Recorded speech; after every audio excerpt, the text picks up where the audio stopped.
I'm an Australian guy living in Belarus, but I'm currently in Philippines, tying up with my third video from the Philippines. This is my last video, and the topic of today's video is 5 ways that Belarus is better than the Philippines.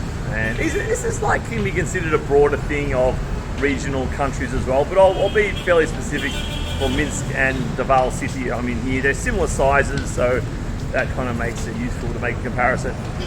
First way that Belarus is better than, or Minsk is better than Davao City, is that Minsk is just clean. It's spacious. There's room everywhere. You can walk. There's not much traffic. There's no graffiti. There's no homeless people. There's no obvious effects of substances. There's no begging. All this stuff, right, kind of ties in and makes life much more, I guess, European, much more calm, etc., etc. Now, of course, this clutter that is Southeast Asia can also be cool, right? There's some upside to it as well, right? But, you know, through the lens of Belarus is better, I would say that definitely it's much cleaner. And, you know, this is a nice area I'm in here, right? You see the dirtiness, the pollution's caked onto the things here, a bit of graffiti. Although, in saying all that, the city I'm in, Davao City, is quite safe and civil place. Yeah, it's not unruly by any stretch of the imagination. Certainly by Filipino standards, it's very comfortable and it's very, just safe. There's not much crime here. So that's the first thing, clean, spacious, all that kind of stuff. Second thing is in Minsk, Belarus, you get a reliable and better quality food supply. Yeah, so you can have more vegetables, more fruit, available more often, more consistently. Here there's obviously more seafood, fish and meat, but these aren't always reliable. So often you go to a restaurant, oh, no chicken today. There's a chicken butcher near my house. When I first came here 3 weeks ago, they had no chicken breast. I left, did some things, came back yesterday, there's still no chicken breast at a chicken butcher, mate. It's a chicken butcher, they have no chicken breast for 3 weeks, I'm not joking. This is kind of pretty typical here in the Philippines. With Belarus, the supply chains work a lot better, so you're going to get the food that you want. It's there. Maybe the seasons of seasonality will change things a little bit, have an effect. Yes, of course, but the food chains themselves, supply chains work really well. So you have that consistent supply of food, high quality food that you are used to. In terms of cities, Minsk is a lot greener and a lot less polluted.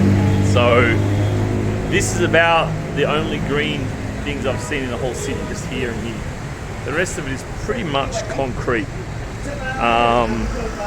And alongside that is the pollution. You've got these little things called jeepneys here, which is the main form of, there's a durian truck, check that out. Durian straight from the farm, baby. Oh yeah. So yeah, these things pollute like crazy. They just pump out this black smoke, and the first couple of days I was here, I was just coughing. Whereas Minsk, no such problem. The air is clean. There's definitely none of this open sewage business. There's none of this, these jeepneys, as I say, they're a great way to get around, and they're cheap and fast and effective and reliable for the local people to get around on. But man, they pump out that pollution. Holy shit. It's really polluted. And you can just see the sides of the buildings, they're always kind of sooty black brown color, you know. So yeah, having that kind of just cleanness, clean air, clean environment, a lot more green, a lot more parks, this kind of stuff, just makes life a lot more livable. Also, I think in Minsk there's probably some more stuff to do. There's quite a few things to do here as well. You just have to dig a little bit and they're here.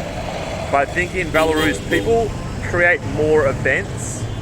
There's more events and more activities that people organize, so you can really fill up your time. Anything from classes, studying different things, to just all kinds of festivals, and just there's just so much to do, so many events that are made up.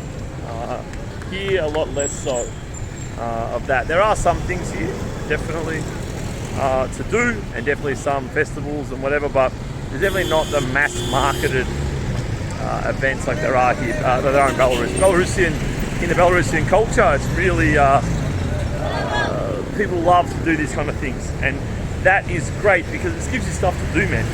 Something different to do, you know what I mean? So This is definitely one thing. And the last thing I'll say about Minsk, Belarus is the cafe culture. Now, I have found some good cafes here, but they're usually for the elite, for the rich kids to kind of sit in. You can see the pollution there. I don't know if you can see that on the camera or not. Holy shit. Look at that, pumping out of that first yellow one. Man, it is gassing us. Look at that. Oh yeah, when it took off there, when it accelerated, just spewed out that white pollution. All right, let's cross here. What was I talking about? Oh yeah, cafe culture. So cafe culture in Minsk is fucking awesome. I love cafe culture in Minsk, and I love sitting in cafes, doing my thing. I love meeting friends in cafes, doing my thing. Here, there's not as many. There's a few, but as I say, they tend to be more for the elite rich kids to study in and this kind of stuff.